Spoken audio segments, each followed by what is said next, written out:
Thank you for joining us today for this customer update. Before we get into the video, if you haven't already, make sure to like, comment, and subscribe. We would really appreciate it. Now, let's get back to the video.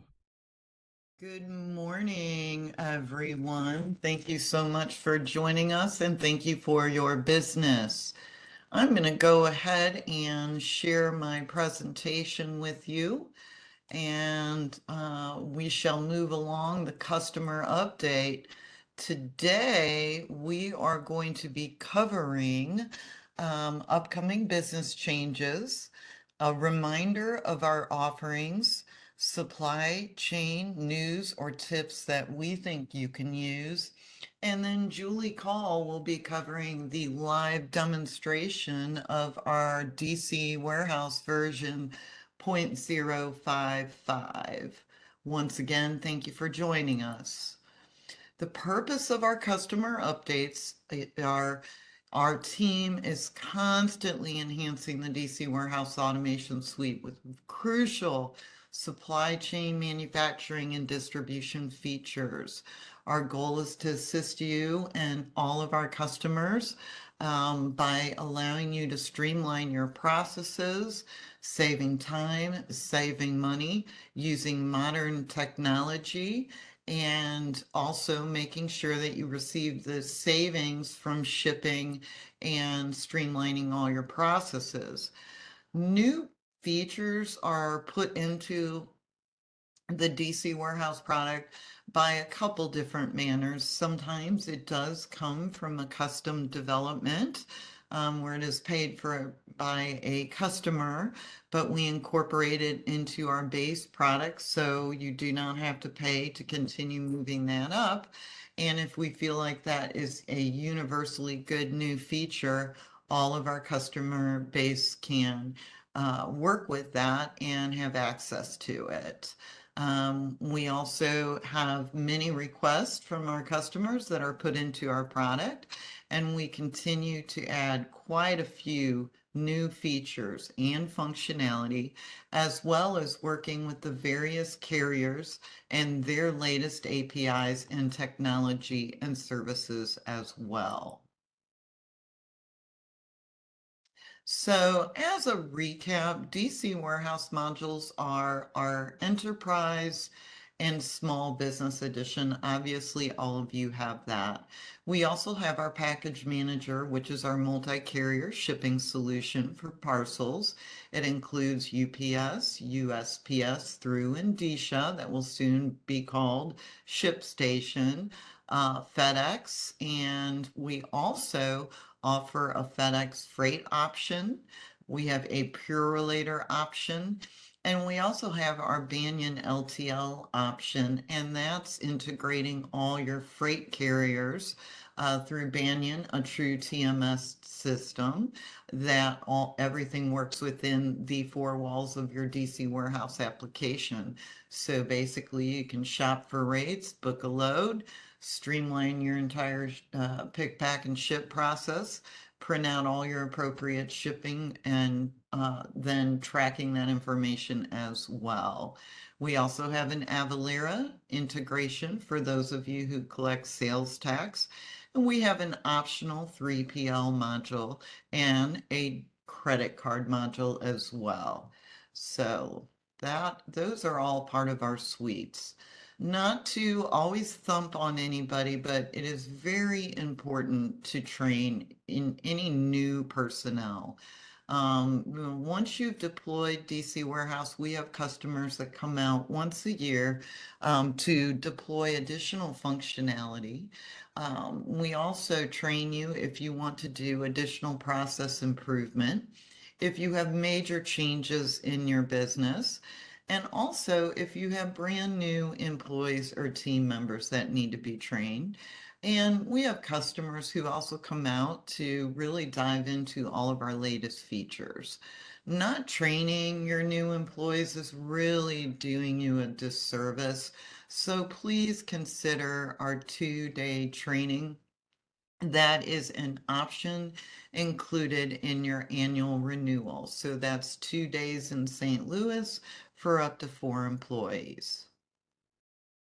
So I'm not going to list all of these features or read all of these features to you. I wanted to give Julie some airtime, but we've got some really exciting enhancements and features. As you can see, we've made some manufacturing enhancements. We've improved some of our FIFO for serial tracking. We've made it easier to set up and do your cycle counts. We've done some performance matrix changes. And a big one that many of you have requested is our shipping acknowledgement. So now that works straight out of DC Warehouse, very similar to UPS and FedEx integration with their ship alert. This feature allows you to do a notification for any shipment, regardless of the carrier. So that's really kind of cool. And we've also added what we call fourth party blind shipping. We do have two hardware partners to work with, Data Gear and Strategic Mobility Group. Unfortunately, a past hardware vendor, in my opinion, was not as responsive to our customers' needs. So we have partnered now with Strategic Mobility Group. They're a great group of folks, and they've got some real neat services to monitor your devices from afar, help make sure that you're up and running with all your scanning devices and support you there. Data Gear has been a wonderful vendor as well. They're based out of California. They're very personal and very service oriented. So we will be sending out a list of our hardware requirements if you're looking to buy scanning equipment or any peripherals, so you will have access directly to these companies to get your pricing on your handhelds and your peripherals. Really good couple companies to work with. Couple of little thoughts to tell you before we jump into DC Warehouse, but cybersecurity is critical. So even if this is a friendly reminder, we have had customers absolutely nailed with security issues, etc., with viruses, with ransomware, etc. So make sure you keep your software up to date, including your ops systems, your business systems, your antivirus. Continuously inform your team to use your business systems only for business, and explain exactly how to avoid phishing scams, and let them know they should not click on any document or link that they are unsure of. Delete all your older files containing sensitive information. Implement positive pay with your bank. Cut off remote access immediately for terminated or retired team members. Change your passwords often, and make sure you use two-factor authentication. Lastly, make sure you back up your data each and every day. Here's some good ideas for you to consider. Implement cycle counting through the year. If you're not cycle counting, you should be. Cycle counting is good for you. It gives you a very beautiful, accurate inventory. It makes it easier to communicate with your customers, communicate with all of your departments, and it also makes sure your inventory is nice and tight and clean, without having to do a total shutdown of your business. So we've got a really good cycle counting program. We recommend that you use the cycle counting in DC Warehouse. Use the cheapest shipping method if you want to offer free shipping, especially for Black Friday deals. Start talking to trade schools, high schools, and universities often. We really think that you can be competitive getting people to work for you. Make a supply chain education internship. So while you may pay someone for being a warehouse or plant worker, you can also teach them about supply chain, and they can use this knowledge as they grow into their careers and further themselves. Also, right now is a great time to start pushing your dead stock for Black Friday. So you may want to talk to your marketing sales folks about starting to push those products out, make room on those shelves for faster moving products. For our manufacturing clients, we do want to let you know that the US SBA has introduced its first ever loan, and it's specifically designed for small manufacturers. So you may want to take a look at it. Its nickname or acronym is MARK. But it really is a good way to look at working capital with minimal red tape, and obviously better rates than a traditional loan. So you may want to take a look at that. Additional news for you, we are now certified as a Sage 500 reseller. So if you're working with a reseller that no longer supports Sage 500, we can help. Let us know if you need that additional assistance. The DC Package Manager includes USPS shipping through our Indicia, which is soon to be called ShipStation. But this is a real cheap way to ship smaller shipments. Amazon is going to be increasing their fulfillment fees, so we think it's only fair that our manufacturer and distribution customers should do that too. Shipping's a very, very expensive cost center, so you may want to make sure you're making up your money that you're spending on shipping. For the Q&A note, we're going to be recording the demonstration. Hopefully this recording will turn out great. We're going to turn everybody on mute to avoid background noises. We will open it up at the end. We just ask that you don't share any confidential information. The way to talk to us is raise your hand. Once I see your hand, I will unmute you and you can ask us any question that you want. We thank you so much. I'm going to turn it over to Julie now, but once again, we appreciate your time today and look forward to showing you all of these great new features. Thank you.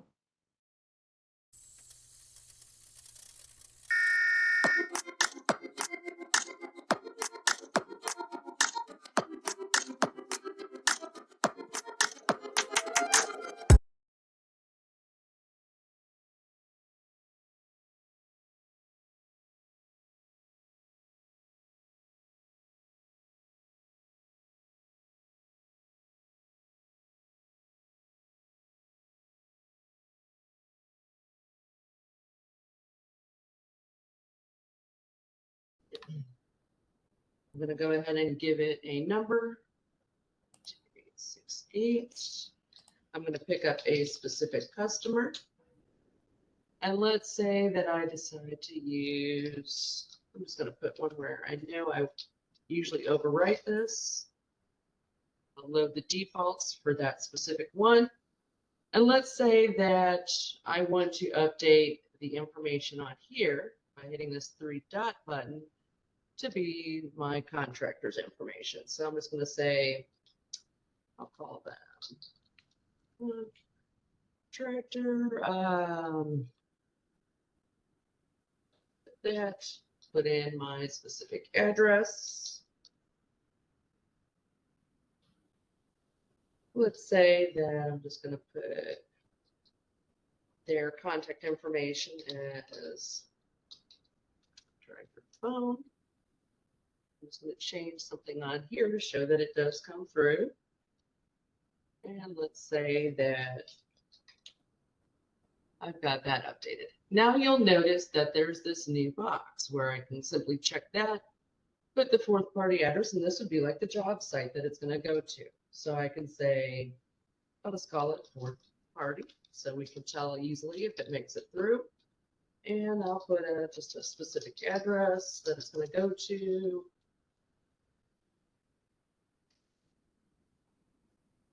And save that. So now I've got that specific information entered. I'm going to go ahead and just put a quick item on here and save this order. Let me just make sure. Before I do that, just telling you, it reminds you if you forgot to put any sort of information in. My fourth party contact and my phone number. So I'll save that order. Basically create the pick it like you would normally.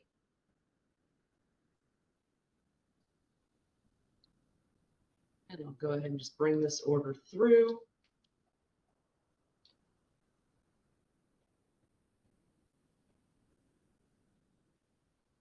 Okay, and we're just going to act like we had picked this on the handheld. I'm just going to go ahead and generate the shipment so I could show you what this would look like when you actually go to Ship It in Package Manager.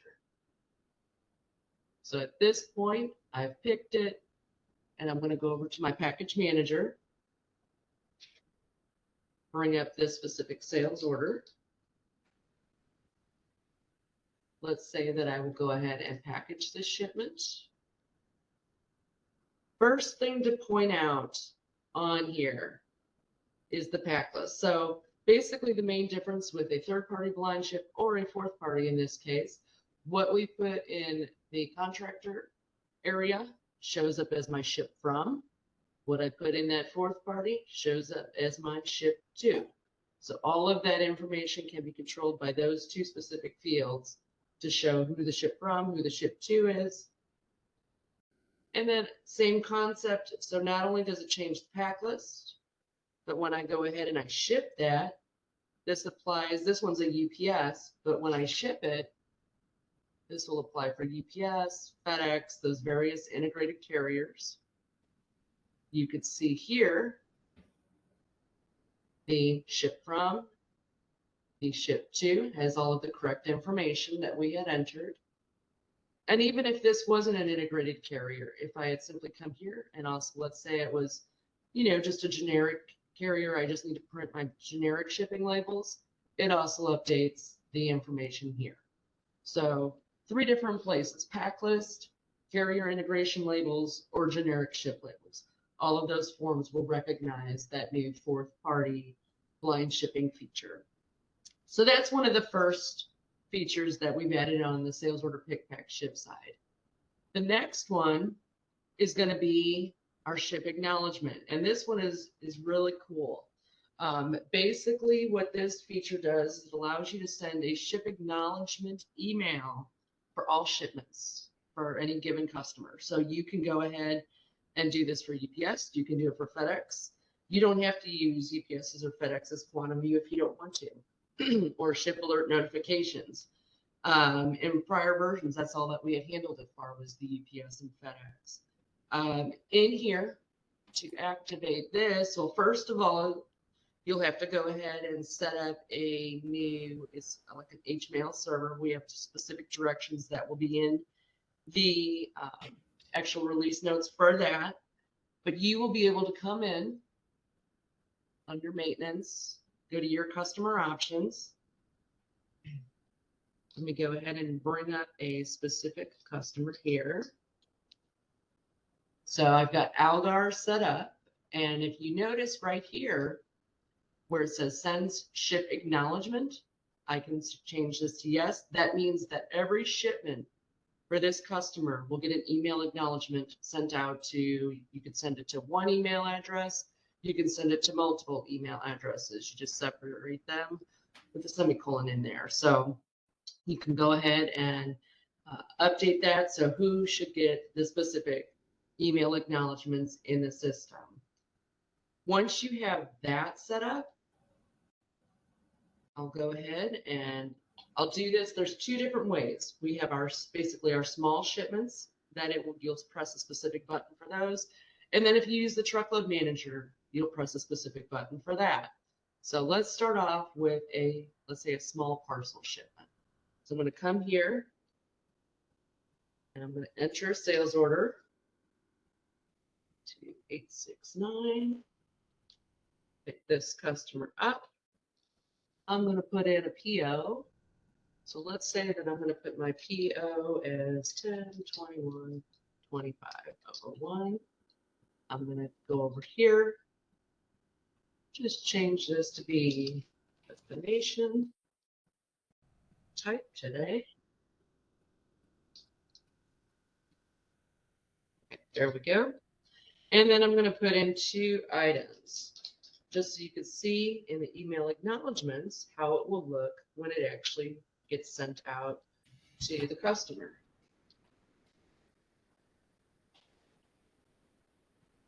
So I've got my order, 2869.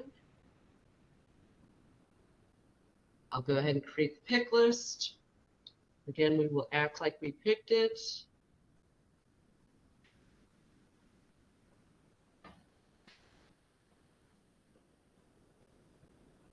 And I'll go ahead and bring this through.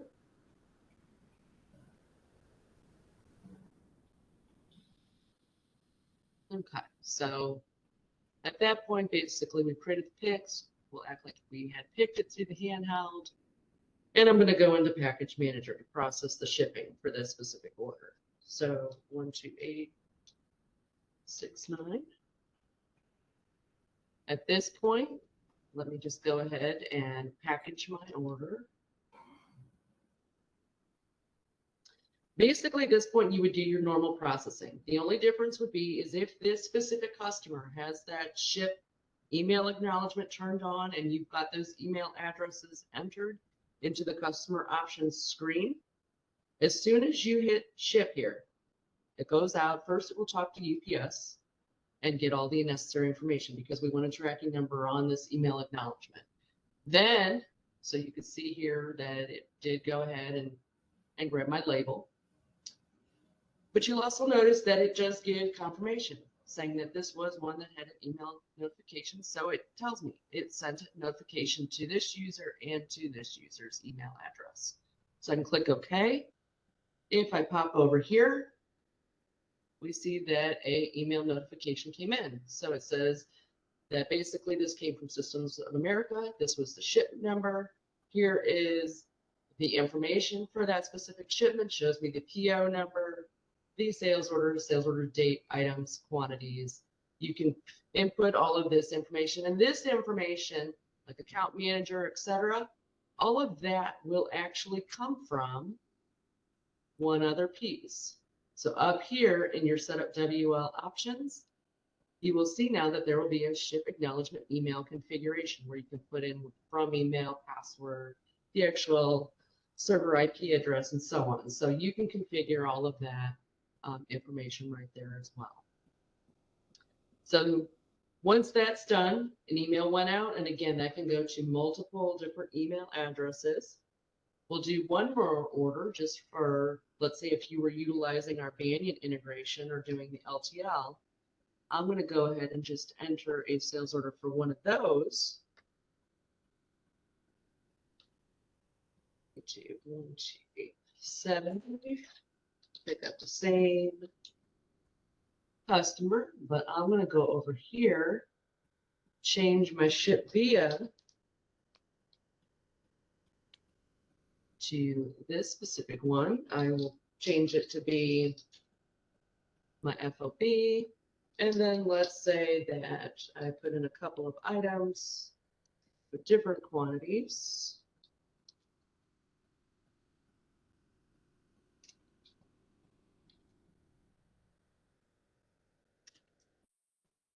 And we'll go ahead and save that over. So 12870. Pick that up. Again, just create the pick list. So none of your picking, processing, or anything like that changes. It's just strictly the initial setups and then buttons you press to trigger it when you go to do your shipments. So if I come here to 870. Okay. Again, we'll just act like we had gone through and picked it. And bring that through over to Package Manager. So in this specific case, this is an LTL type order that I'm going to go ahead and process. And let's say that I'm going to put this on 2 different pallets. So I'm just going to say 1, change this to a pallet type. And I will package this as well onto a specific pallet. This point, I want to go ahead, let's say that I normally use the Banyan integration, so I'm going to go over to my truckload manager. Within here, I'll look at my shipment. I see my 2 pallets. I can go ahead and calculate to update freight class, volume, etc.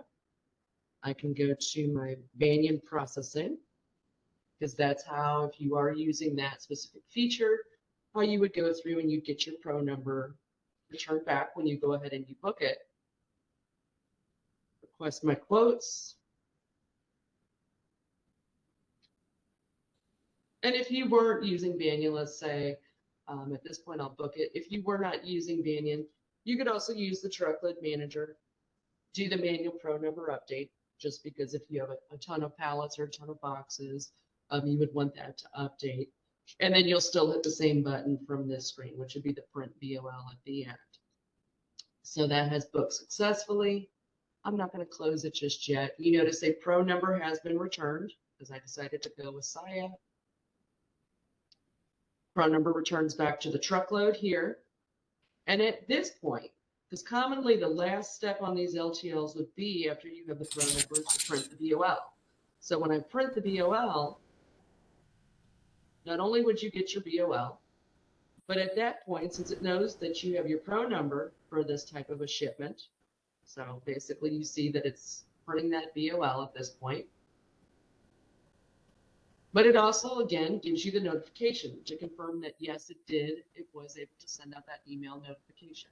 So here, and if I come over to my email, see on this one, again, it recognizes the carrier, the tracking number, the items. I forgot to put in a PO number on that sales order, but that would have come through.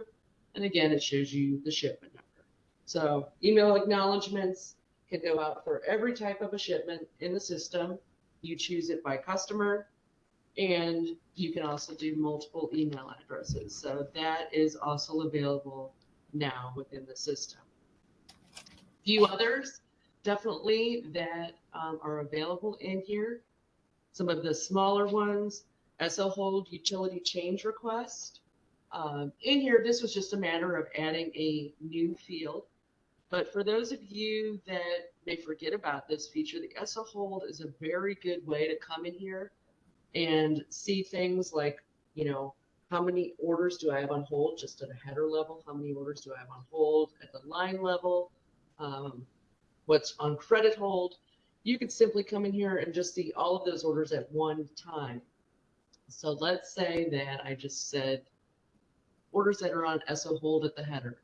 You have a ton of information here that you can see, what type of hold it is, all of the customers' info. But the thing that we had added here was just some people wanted to be able to see this by what ship method each of these hold orders are, in case they knew that, you know, hey, UPS comes on this specific day, or if it's a different carrier that comes on this day, or we need to have these holds out by this specific time. We've added ship method to this. I also like this because it was a good way to remind everyone that this feature is there, that you can see just quickly all orders on hold at one given time. And also don't forget that if you do use this screen, you also do have right-click status to see any of these lines in here. You could look quickly at credit status, the Sage's maintain customer screen, the DCWarehouse maintain customer screen, and go right to the sales order entry if you need to update it for any reason. So again, just a new field was added to this. Another feature that was updated, we've had FIFO for quite some time. FIFO worked well for lots, it worked well for, you know, going through and looking at regular items. It did not work so well for serialized products. When we had found out that, you know, for serialized products, part of the functionality was there, but it was missing some of the pieces. So with this new version, we've gone through, looked at all the coding, updated all of the different pieces for serialized products to make sure that FIFO processing is working fully and as expected. So in here, one of the things to make sure is that for your FIFO items, we will only look at, or actually serialized items, should I say, If you want to use the FIFO processing, the thing to make sure of is that the valuation method on the serialized items is actual. Those are the only ones we will look at for FIFO processing if it is a serialized item. To give you an example of what I'm talking about, if I come over here to my sales order entry, I'm just going to make a order real quick, 12871. Go ahead and pick up a customer. I'll go ahead and I know I've got an item that is a serialized item. I also have a lot tracked item, and then just a regular item. Okay, so I've got this order 12871. I'll go over to my create pick list, select this order,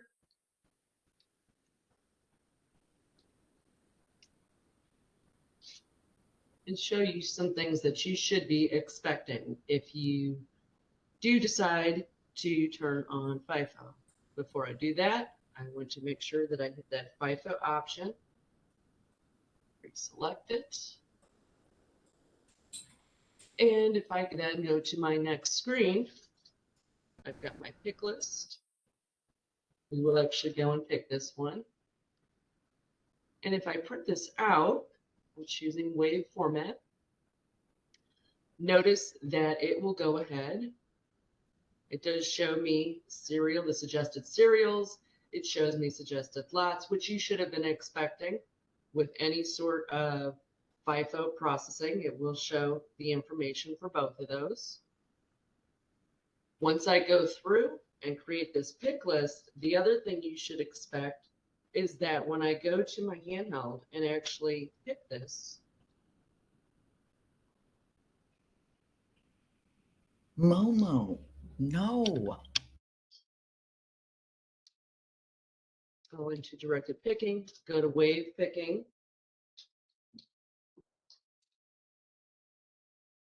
item.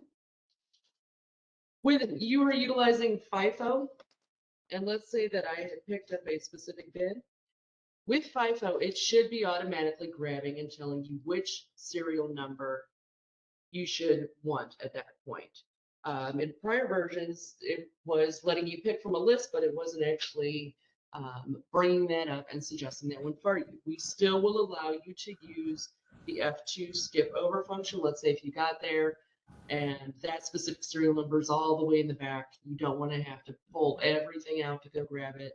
We do still allow, as long as you give security, you can hit F2 to overwrite that, which basically would go ahead and just then allow you, oops, went to a different bin, and it would allow you to blank that out and choose your own. But as you saw the first time, it suggested which one you needed to go ahead and choose. At this point, I could simply say I wanted to override it and pick something else. So we do allow you to go ahead and still do that. And same concept if this was a lot. So lot still works in the same manner, just like we saw with the other one. So if I go ahead and pick up that specific, and it also is showing you which lots you need to be grabbing for FIFO purposes. So again, serialized, we brought that fully in to make sure everything was working as expected. A few other areas that have been changed, open order pick view changes. So in here, basically that is under the inquiry. If I look at my open orders pick view, for those of you that may never use this and not really sure what it does, when you go to create pick list, and let's say you're just running some analysis, keep in mind that every time that you hit select, and let's say that you left all these filters open, that locks all of those records. So if you have an actual person who is trying to pull through pick lists, if you're just doing analysis and selecting and grabbing records, that could lock that so that they can't see those picks or grab them. It does put a lock in the background tables. So we created this open orders pick view to be able to do that create pick list analysis without locking any records. So it allows you to go through, select everything, do some analysis to see, you know, how many lines you have, how many orders you've got selected, etc.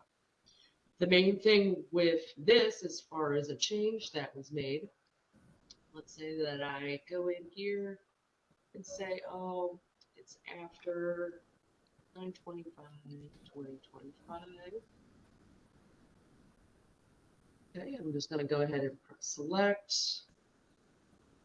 On here, if I go to my line selected tab, we've had a customer request that with this specific tab, they wanted to be able to see, you know, with these lines, from everything that you've already seen, we were not able to see if the customer was marked ship complete, and that is coming from the customer record, or if the sales order was marked ship complete. So at the sales order level, you can actually mark if something's supposed to be ship complete for that specific order. So it's just a simple yes or no, but you're able to see that information now. So that was a change made to that screen. Another area that we've updated was the performance matrix. So if I go under inquiry and look at my performance matrix, basically in here before we had things such as, you know, how many orders you've done, what you've done as far as pick lines, what your picking per hour is. It would show idle time for specific users. We've actually taken this and added 9 additional pieces of data. And really on top of that, we've added more than 9 columns to this because we've broken out all of those categories before, like orders, and we've broken out by, okay, well, what are your orders picked by fast picking? What are your orders picked by wave picking? Because I know some of you do utilize both methods. So we do have the capability to not only show you the main total, but the broken out by each of those specific different areas. So yeah, so in prior versions, we actually tracked orders pulled, and lines pulled per hour, but we had not split them out based upon using fast picking or wave picking. This is now broken out. In addition, the stock movement task is now tracked to show quantity moved, as well as number of SKUs moved, in addition to analysis of how much is done per hour. So in here, I went ahead and just did a little bit of analysis yesterday to get this ready for today.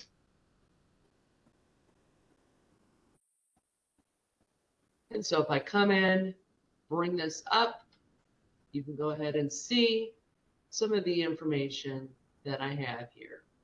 So I can see by this specific user, I picked a total of 5 orders, but it was 3 of those were fast picking, 2 of those were wave picking, a total of 10 lines. 6 are fast, 4 are wave. How many items? Again, it breaks it out.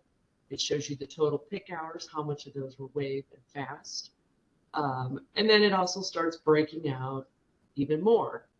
So now my orders picked per hour for fast picking, orders picked per hour for wave picking.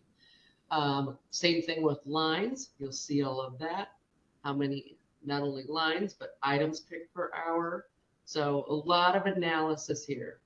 If you do use confirm item to package processing in the warehouse package manager, that is broken out, showing you total packing time, pack hours, items packed per hour, lines packed per hour, and so on.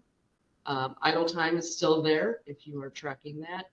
And then we do also show at the end here now the items moved, SKUs moved. So this will actually, in this last couple little fixes, this will actually say pieces moved, but you will actually see also SKUs moved, so the number of items, the quantity, the move time, what your move hours were, and so on.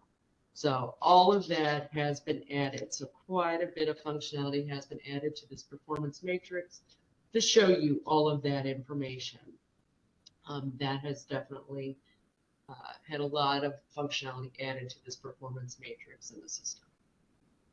A few other areas, USPS and DCSA. This was a quick little change that came onto us for harmonized codes. Basically, if you ship anything international for USPS and DCSA, they are now requiring harmonized codes.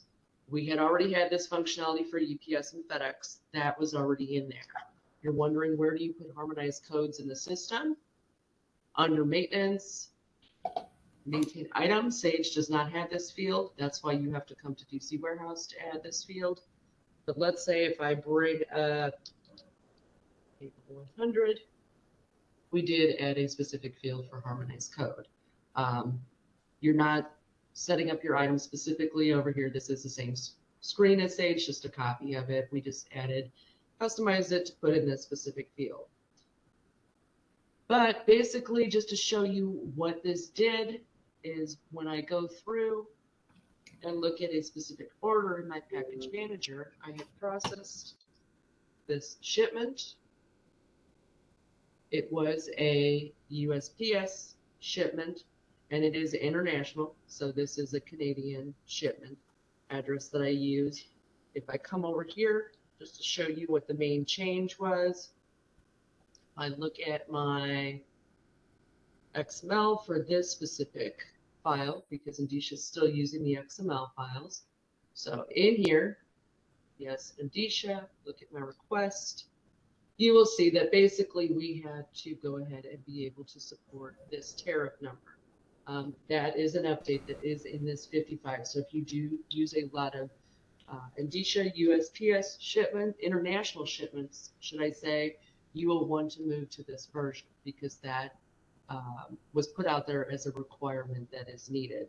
So that has been added into the file that gets transmitted to USPS.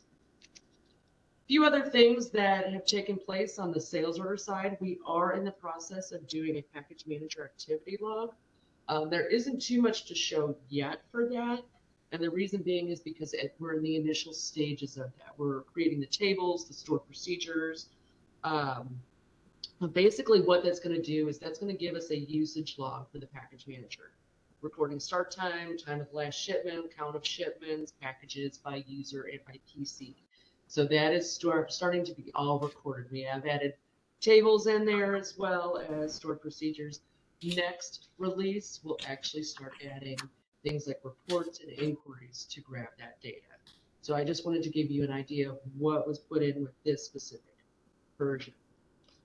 Another smaller change which was added into the system, customer options. Some of my customers go into customer options, but let's say that you had customer options set up, and let's say for the longest time you had your default customer address blank because you had built it in such a way that you had it going to strictly off of certain forms that you had set up at detail level. Once you put in a header type address, then it started directing all of your forms to that specific address. Well, in prior versions, it wouldn't allow you to remove this once you put one in. We have changed that, so once you put one in, you can always come back and remove it. So if I simply remove that address, save it, close the screen, come back to it, it keeps it. In prior versions, it was liking to save it, even if you tried to delete it. So small little thing, but that is updated in the system. Last one on this side of things is reprint invoices. I know some of you are using the DCWarehouse to reprint your, or actually to print your invoices. Things, if you're using our credit card functionality, if you were utilizing our form for tracking number, etc., you were probably using the DCWarehouse process invoices task. Well, in prior versions, there was really no way to reprint those invoices. We have added a new task to the menu called reprint invoices. And so simply, if you need to reprint any invoices that have those tracking numbers that utilized our credit card functionality, you can simply come in here, just choose whichever criteria you want. Let's say that I bring up an old invoice that I had just done, and it had already been posted, and I can go ahead and see that I now have the ability to go ahead and reprint any of those invoices right from within DCSC. So again, small feature, but it definitely helps, especially if you needed to reprint any invoices that were printed out of our task. A few options in inventory. One is cycle count mode default change. I have heard about this one from a few different people. So I went ahead and definitely wanted to make this easier for users. That's one of the things that I am doing a lot lately is looking at your requests, seeing what could really help a lot of people, and throwing just some of these into the product like a lottery, just basically pulling a few out and saying, okay, I'm adding these into the product. So first one is, in cycle count processing, you have standard mode where you're just going through counting items and bins. We also have bin sweep mode, or I like to call it accumulation mode. So in accumulation mode, the user always had to hit F5. Well, not anymore. You will be able to come in here, right, to set up options and determine what you want their default mode to be. So if you go to cycle count, just the last option on here is what is the default mode. So we've got standard, bin sweep, just so that the user doesn't forget to hit F5 if they are bin sweep mode, and start counting without having that turned on. So you will notice that now, since notice mine had bin sweep mode turned on, if I come over here to IAM operations, simply go into IAM count. Notice the difference with a bin sweep mode is that the bin is the first field. You still have the capability to hit F5 if you do like to switch between the two, but whatever is your default mode will be how the screen opens for you moving forward. There's some other little things. I know with the item labels, one quick little thing, if you do use lot track products, which I know a few of you do, some of the fields were being cut off for lot for some reason. It was just kind of cutting off a specific character at the end. That has all been resolved within the system. When you go to print item labels, let's say that I brought up test, and if I could type test lot, let's say that I put in a specific lot that I knew had issues before.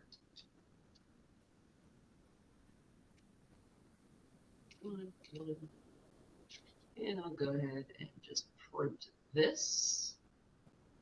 Come over here, go to my lot, and that one looks fine. Before, we like to cut right through half of a specific number on there. That has all been resolved.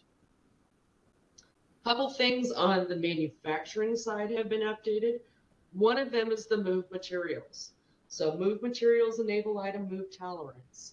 That is coming from basically in prior versions, this was working for move materials by work orders. It was working for move materials by work center. It was not working for the move materials by intermediate bin. The functionality had not been brought into that specific feature. I made sure that all three are working consistently.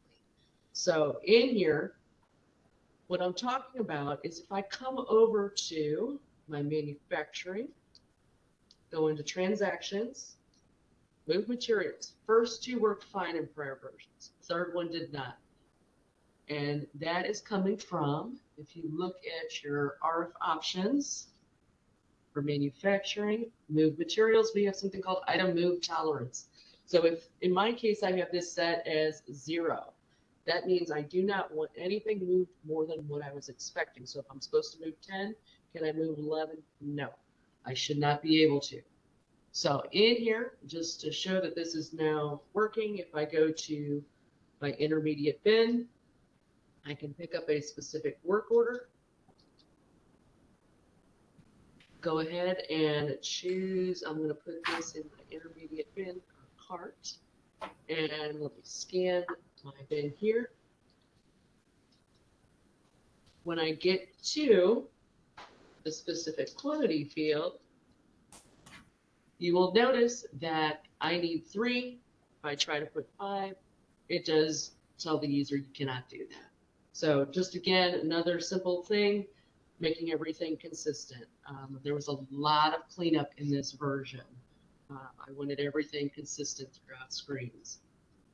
One of the huge things we made for manufacturing, this one I won't actually be able to take you step by step because the examples that I've got that will be in the release notes took me 3-hour tests. We don't have enough time for a 3-hour test, So just to give you an idea, this is the labor entry division changes. I've got a lot of notes on this one to kind of tell you what this would do. This you would use as an example where you could have one user signed into more than one work order job step at the same time. So let's say if they're working on machines and they start one process on this machine, I've got the second step that I can start on the second machine, and I've got the third step I can start on the third machine, all at the same time. But I don't want the time equally divided by them, because this one I may start at 8, this one I may start at 9, this one starts at 9:30, and then they all end possibly at different times. But when they are running at the same time, I need to divide that labor between my user and how many jobs I have open at a specific time. So we've added that feature. To activate it, you just simply come into RF options, go to labor entry, and there is a new thing at the bottom called enabled labor division.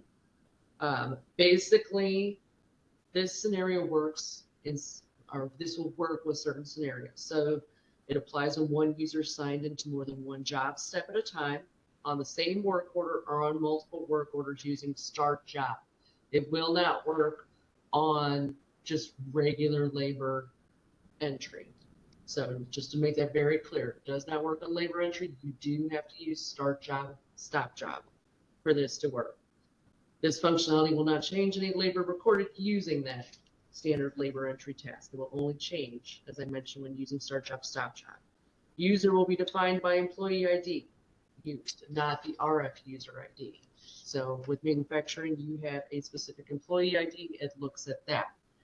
If 2 users are signed into the same job step, it should calculate each user's time with current functionality, and no changes need to be made. User will log into steps and log out of the steps within the same day. We're not going to look at span days. They should be logging out at the end of the day if they're leaving for the day. We also will look if the user's only logged into one work order, we'll use the full time. If users logged into 2 work order steps concurrently, when logging out of both steps, divide the time spent in half before posting it to Sage. If users logged into 3 work order steps concurrently, when logging out of all 3 steps, divide the time spent by 3 before posting it to Sage. So there's going to be some really good examples showing you exactly how this will work in the actual release notes when we have those released to you. You saw the RF option. We talked about how you have to do this with start job, stop job. And then just to give you an idea of how we can track when there is something that had a labor division, all of the data will be put into specific tables and stored, but you'll be able to see this. For example, if you do go to a manufacturing work order transactions explorer, you'll be able to see when I open this, if I look at trend date, say is after,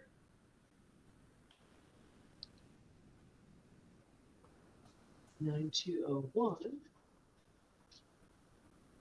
you'll see if I just scroll over here to the comment field, all of the ones updated by the RF are linked with RF.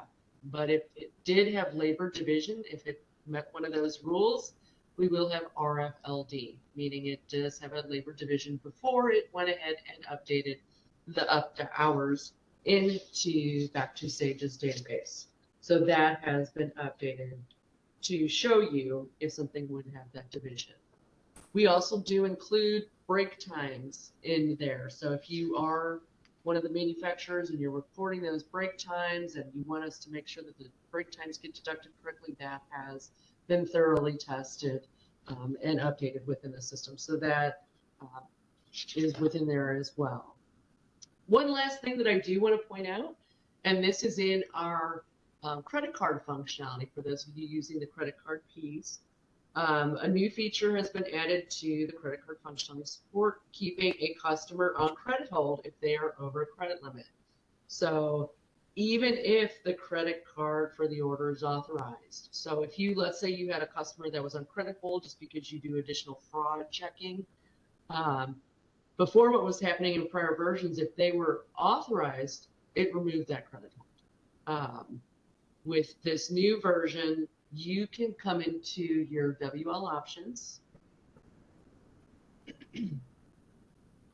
and there is a new thing that says credit hold E if over credit limit, even when authorized. So if it does get authorized and you want that credit hold to stay on until someone manually comes and changes it, make sure that you check this option.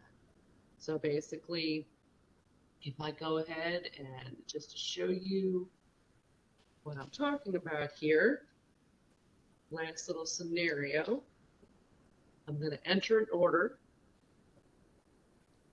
I'm going to bring up a customer called CC Test. This customer has only a $100 credit limit. So let's say that I'm going to enter 300, quantity 3. I definitely go over the $100 credit limit.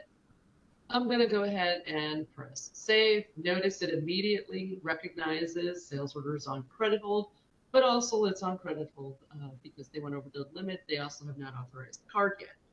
So now I'm going to go ahead and authorize this card through the DCWarehouse credit card processing. Got a card already entered. Go ahead, close that screen. Customers over the credit limit, press OK. I'm not going to override this. I'm just going to close this. And if I go ahead and close that, notice that the order stayed on credit hold. Before, as soon as the order was authorized, it was automatically removing it from credit hold. We do not want it to do that because even though it is authorized and ready to go out, I have not manually updated this to say they can go ahead and release it. So that is a new feature there. So those are some of the new features. A few things I do just want to mention before we close out or open it up for questions is, as Kirsten mentioned, Banyan, the updated integration was moved to the version 56 due to the number of changes involved. We've already started on the coding, moving things over, but just to give you an idea, if I come here, I'll just go ahead and close that. The Banyan, this is the amount and extent of features. There's in every area. So for example, authentication, that's switching over to an OAuth, just like we had done for UPS and FedEx. Ship management, we see what version 1 offered, version 3. I mean, there's huge changes. Labels will be returned. BOLs can be returned directly from Banyan. Push tracking, rate retrieval, LTL, TL, final mile, just multiple different changes. So when we do this in the next version, it will be pretty big as far as what is all available to you, but we didn't want to just give you bits and pieces of it. When I do release it, I do want the full thing coming out to you. So in there, we will have that ready. A few other things to note. As I mentioned at the beginning, version 55 now is complete. The release notes are in process, and those are in the process of being finalized and should be up on the FTP site next week. For this release, as I mentioned, there's quite a few new features. I didn't have a chance to show every single one of them. I showed the majority of the main ones. But the fixes, as I said, I've been going through with the team and really cleaning everything up. There are 26 fixes in version 55. So some of these are related to smaller things in FedEx with the new FedEx changes that had come out, things such as ready to ship, reference field 1. There's also things such as wait issue on BOL form, UPS reprinting labels with blind shipping, shop for rate, unit conversions, move materials, from bin defaults all lines, including the first one. So those are just a few of the different fixes. But as I mentioned, there's 26 different fixes that are in this release. And again, for those of you looking to move up to Sage's newer versions, please contact support. I know that's starting to get more critical with UPS and the FedEx changes. I know FedEx definitely will be moving over to, we've already got everything done for FedEx, but if you are not on one of the newer versions, you do want to move up because they will be turning off the old services. I think it is April of 2026. UPS, I know it's supposed to be next year, but they have not set that specific date yet. So just a guideline to definitely move up to one of the newer versions if necessary. But if that, I will go ahead and open it up if anyone has any questions. All right. So thank you again for attending the presentation.